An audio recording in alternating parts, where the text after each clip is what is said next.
everybody, it's Dana and welcome back to my holiday card series for 2020. I'm so happy to be back again this year doing this card series with you guys. So let's go ahead and get started.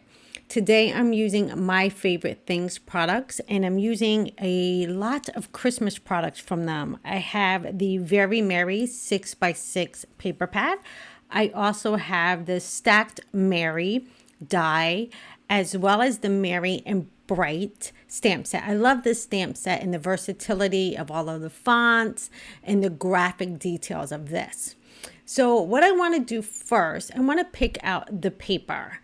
I love this paper pad. I love great designs. I love this color combinations for the holidays, and there's so much to pick from. I like to make sure that I'm having a very small or petite pattern as well as a brighter or larger pattern. That's how I kind of pick my pattern paper. I have a video from a couple years back that I'll link above to show you how I pick up my pattern paper. And I'm also going to be using some electric red cardstock, also from MFT. So with this larger design, I think the Merry would look better with the stripes compared to the polka dots, because the polka dots are kind of spaced out a little bit too much and you're really not going to see them. But you will see the stripes of this paper. Now again, this paper pad is absolutely gorgeous. I'm a 6x6 paper pad fanatic. I have a drawer full of it. And I don't use it as much as I should, but I love having it. So what I'm going to do is trim down this paper. So I'm just sticking the Merry up in the top left-hand corner because I do not like to waste paper, y'all. Like this pretty paper, we have to make sure like I keep every single bit, even if it's just a strip that I can put on the side of a card. So with my guillotine paper trimmer from Tonic, I'm just lining that up, making sure my Merry is going to fit. And then I can go ahead and trim that down and save that other striped piece of paper for a little bit later.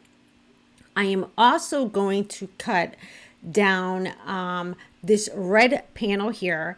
And I'm going to die cut the Merry twice out of red cardstock. I want this piece to be a little bit thicker. So I'm going to make sure to cut the Merry out again. So I'm just looking to see, can I use this little scratch piece of paper here? It does not fit, so I'm going to have to use another piece of paper.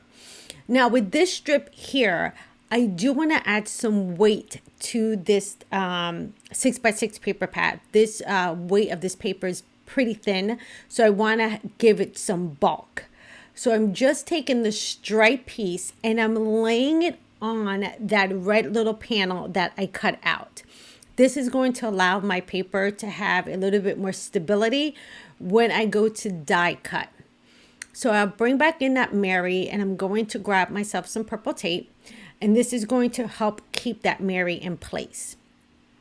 Now again, you can cut this without having the backer, but I just feel like if you have a backer piece of paper, even if it's white card based or cardstock, you're just going to have a better cut and a little bit more strength to that paper. Once I run this through, you'll see that my Merry already has some weight to it, some oomph to my paper. Now, like I said, I'm going to die cut this again in red. And that's just because for this card, I wanted the sides of my Merry to have a color instead of white. So I'm going to run this through my die cut machine twice so I can get that Merry cut out. Now I have all my little pretty Merrys together, and I'm going to set them aside while I work on the background of the card. So see that piece there? That's the piece I cut the Merrys from. I'm not going to waste that. I'm going to use that as a backer piece for my polka dot paper. Now remember, nobody's going to see the back of this piece here. So never, ever, ever throw away cardstock just because you cut something into it. If you can hide it with a piece of designer paper, it's a win-win. So I have a little bit of a border at the top. I can line up my paper, and wherever the sides are a little bit bigger, I can trim that down a little bit later. But I don't want to waste this cardstock.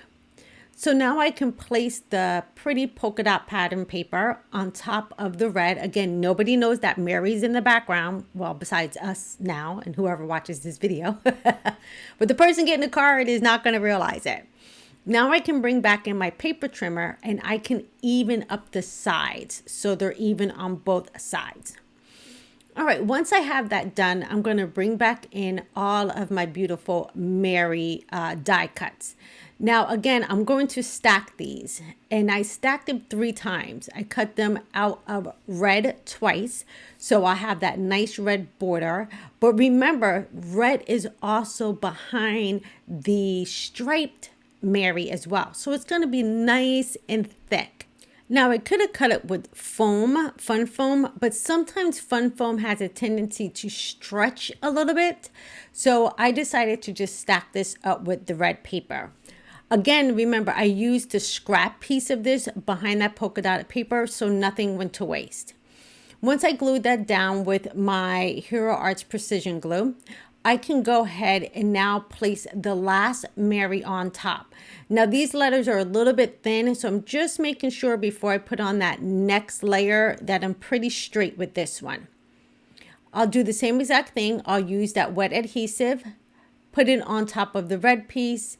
And I like to leave the Mary down on my desktop, on my mat first to get the bottom of it lined up.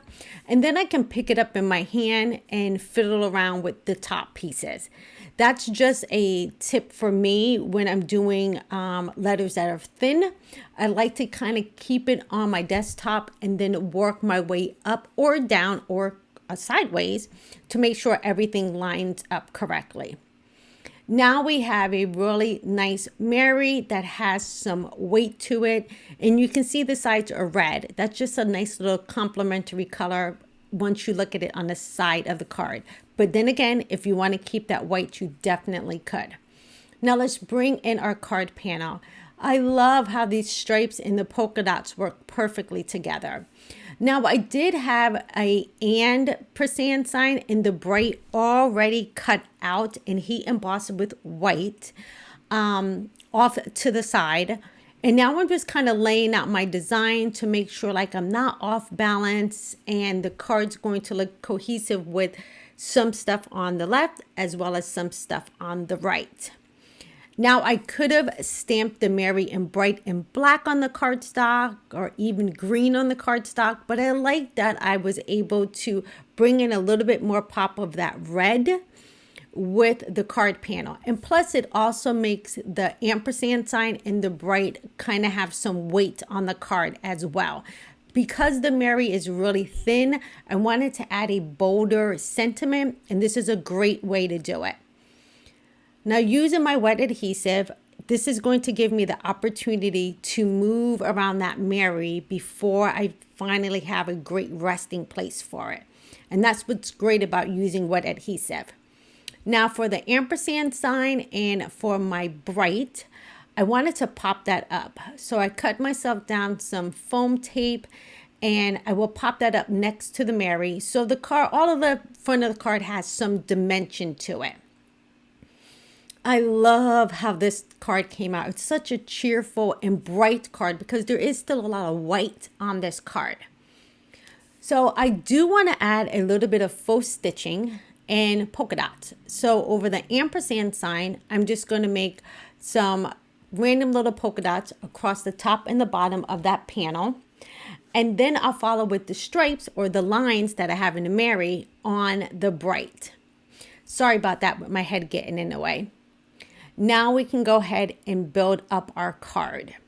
So I just have a piece of card base here. This is going to be an A2 card, which is 4 1/4 by 5 1/2. And this is Neenah Solar White 110-pound cardstock. I use my bone folder and my scoreboard to get a really nice crease. And then I bring in my Teflon bone folder and really burnish in that crease. Now, since I have that complete, I can go ahead and start assembling the card. So again, this is the first card for the 2020 card series. I'm so happy to be doing this again this year. This year has really been a struggle for me as far as getting videos up, but I'm glad I'm able to bring you this card series one more time before this year ends. And I'm actually doing a little bit earlier this year, so you guys have a chance to pick up the products. Now, all the products I'm going to use are going to be linked below. So go ahead and click those affiliate links and help me out. I am going to bring back in my scoreboard just to help me line up this panel. This is a great tip that if you need to lay something down, put it into your MISTI or the corner of your scoreboard, and it'll help you get everything lined up correctly.